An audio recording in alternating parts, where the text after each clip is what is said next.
அஸ்ஸலாமு அலைக்கும். உணவு தட்டு சேனலில் இன்றைக்கி நம்ம பரிமாற போகிற ரெசிபி ஒரு குழுக்குழுன மில்க் ஷேக் தான்.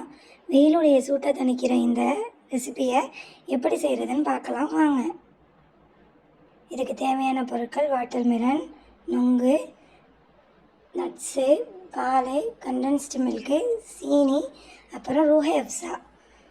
இது எல்லா கடைகள்லேயும் கிடைக்கும். 2 பேருக்கு தேவையான அளவுக்கு நான் இப்போ உங்களுக்கு செஞ்சு காட்ட போகிறேன். வாட்டர்மெலனை நல்லா தர்பூசை பொடிசாக நறுக்கி அதுக்கு ஒரு பவுலில் ஆட் பண்ணிக்கணும். அதே மாதிரி நொங்கையும் நல்லா ஃபைனாக சாப் பண்ணி அதை ஒரு 2 டேபிள் ஸ்பூன் இல்லை உங்களுக்கு தேவையான அளவு ஆட் பண்ணிக்கலாம். அதுக்கப்புறம் காய்ச்சி ஆற வச்ச பால்.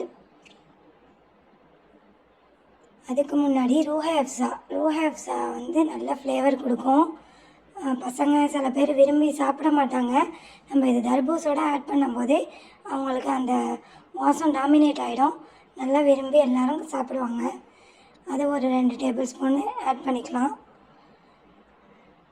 கொதிக்க வச்சு நல்லா ஆற வச்ச பால், தண்ணி கலக்காத பால், அதையும் ஆட் பண்ணிக்கணும். நான் இங்கே எவாப்ரேட்டட் மில்க் ஆட் பண்ணுறேன். நீங்கள் கண்டென்ஸ்டு மில்க் இருந்தாலும் ஆட் பண்ணிக்கலாம். அதோட நார்மலாக நம்ம வீட்டில் கொதிக்க வச்ச பால் தான். இதையும் ஆட் பண்ணி உங்களுக்கு இதில் இனிப்பு இயற்கையாகவே இருக்கும். இருந்தாலும் உங்கள் பசங்களுக்கு தேவையான அளவு சுகர் நீங்கள் கொஞ்சம் எக்ஸ்ட்ராவாக ஆட் பண்ணிங்க. உங்கள் டேஸ்ட்டு நீங்கள் செக் பண்ணிங்க.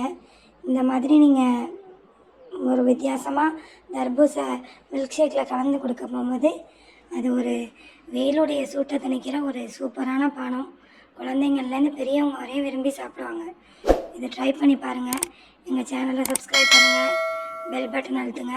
அப்போ தான் நான் போடுற புது வீடியோஸ் எல்லாமே உங்களுக்கு ரீச் ஆகும். வேறு ஒரு ரெசிபியில் சந்திக்கலாம். அஸ்ஸலாமு அலைக்கும்.